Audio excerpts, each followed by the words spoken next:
प्रधानमंत्री नरेंद्र मोदी के कार्यकाल से आज का नौजवान कितना हताश है, इसका अंदाजा अभी आपको एक वीडियो को देखने के बाद हो जाएगा। स्क्रीन पर आपको एक नौजवान दिखाई दे रहा है जिसका वीडियो अभी सोशल मीडिया पर बहुत तेजी से फैल रहा है। वजह यह है दोस्तों कि ये नौजवान जो है, इस नौजवान ने ANI जो कि एक न्यूज एजेंसी है उसे एक इंटरव्यू देता है जिसमें इसने बजट को लेकर के जो बातें कही है वो आज आप तमाम लोगों को सुननी चाहिए और इसे समझनी चाहिए कि किस तरह से हिंदुस्तान में नौजवान हताश है। सबसे पहले तो इस वीडियो को देखिए और इस वीडियो को देखने के बाद हम आपको एक ऐसी असलियत और हकीकत बताने वाले हैं जिससे आपको मालूम चल जाएगा कि इस देश में मीडिया किस तरह से बिकी हुई है और किस तरह से इस देश की मीडिया पूरी तरीके से गोदी मीडिया बन चुकी है और कुछ लोगों, कुछ खास लोगों के गोद में जाकर के बैठ चुकी है। सबसे पहले तो देखिए कि ये नौजवान क्या कुछ कह रहा है। ऑलमोस्ट 10 साल हो गए हमको देखते हुए, ठीक है। तो बजट को अब जब देखते हैं तो 1% की भी उम्मीद नहीं रखते हम। I tell you why, because 10 साल को देखा है हमने, 1 साल नहीं देखा, 2 साल नहीं देखा, 3 साल नहीं देखा, 4 साल नहीं देखा, 5 साल नहीं देखा हमने सरकार को, ठीक है। तो 10 साल में जो हमने देखा है कि हमारा ये नहीं है कि देश में पैसा नहीं है, देश में पैसा है, लेकिन मैटर करता है कि देश में पैसा किसके पास है, ठीक है। आम जनता के पास कितना पैसे का कैश फ्लो आता है या कह सकते हो कितना पैसा जाता है। 99% इंडिया का पैसा जो है वो उद्योगपतियों के पास है, वही देश को चला रहे हैं आज। अगर मैं सोचता हूँ 11.68 लाख करोड़ रुपीस अगर उद्योगपतियों का माफ़ हो सकता है तो 2 लाख करोड़ रुपया किसानों का क्यों नहीं हो सकता। और बातें करते हैं कि किसानों की आयु दुगनी करेंगे जी। 2022 तक बोला था ना, क्या हुई? दुगनी हुई? नहीं हुई, ठीक है। तो मुझे नहीं पता टीवी दिखाएगा या नहीं दिखाएगा, बट ये असलियत है। इकॉनमी मनमोहन सिंह के जब टाइम था 8.1% ग्रोथ पर चलती थी, राइट।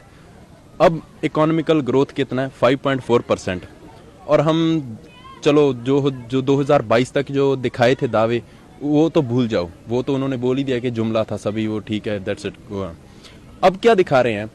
2030 का सपना दिखा रहे हैं ना कि हमारी इकोनॉमी है जो 10 ट्रिलियन इकोनॉमी बनेगा इंडिया।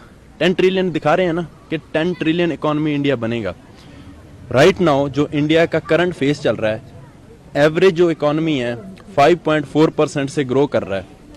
अगर 10 ट्रिलियन इकोनॉमी बनना है इंडिया को, 10 trillion economy, that's huge, right. उसके लिए 15% की ग्रोथ चाहिए इकोनॉमी की।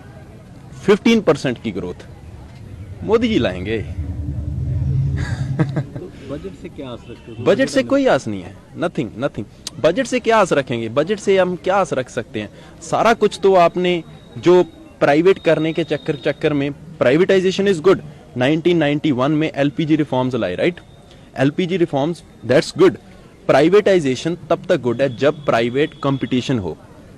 जब आप प्राइवेट कंपटीशन खत्म कर दोगे तो प्राइवेटाइजेशन जो है that will gonna lead to extreme capitalism, and extreme capitalism is always dangerous for the country where we. तो दोस्तों सुना आपने इस नौजवान को कि किस तरह से इस युवा लड़के ने बताया कि किस तरह इस देश में कुछ उद्योगपतियों को छोड़ करके आज केंद्र सरकार किसी और अन्य लोगों के लिए काम नहीं कर रही है। इन्हें पूरे बजट से 1% जो है इन्हें विश्वास नहीं है, यकीन नहीं है बजट पर। क्यों? आखिर क्यों ऐसा है? और सबसे बड़ी चौंकाने वाली बात तो यह है जो हमने आपको शुरू में बताया था कि हम आपको बताएंगे कि किस तरह से मीडिया एक्सपोज होती है। दोस्तों फैक्ट चेकर मोहम्मद जुबैर ने दावा किया है कि जिस ANI ने इस नौजवान का इंटरव्यू 2 दिन पहले लिया, अभी तक इस वीडियो को ANI के द्वारा ऑफिशियल ID पे पोस्ट भी नहीं किया गया।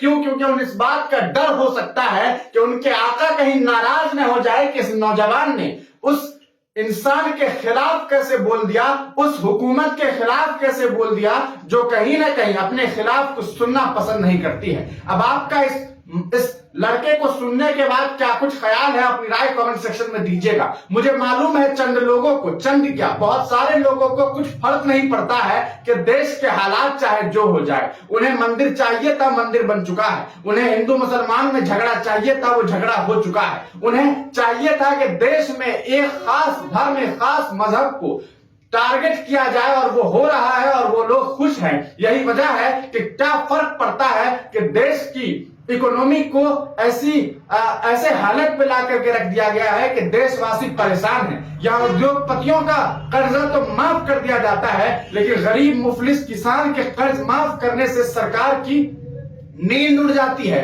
और सरकार ये काम नहीं कर पाता है। तो कहीं ना कहीं सरकार के खिलाफ जिस तरह से इस नौजवान ने अपनी बात रखी है वो वाकई काबिले मुबारकबाद है और इस इंसान की हिम्मत को सलाम है कि इस नौजवान ने खुल करके अपनी बात रखी है। लेकिन बेशर्म तो वो लोग हैं जिन लोगों ने इनके वीडियो को लिया और आज तक साझा नहीं किया। और अब आपका ये फर्ज बनता है और आपकी जिम्मेदारी बनती है कि इस नौजवान की आवाज को हर इंसान तक पहुंचाने का काम करें। बने रहिए हिंदुस्तानी मीडिया के साथ, आगे हम आपको और भी अपडेट देते रहेंगे। तब तक के लिए दीजिए इजाजत। आप तमाम लोगों का वीडियो देखने के लिए बहुत बहुत शुक्रिया।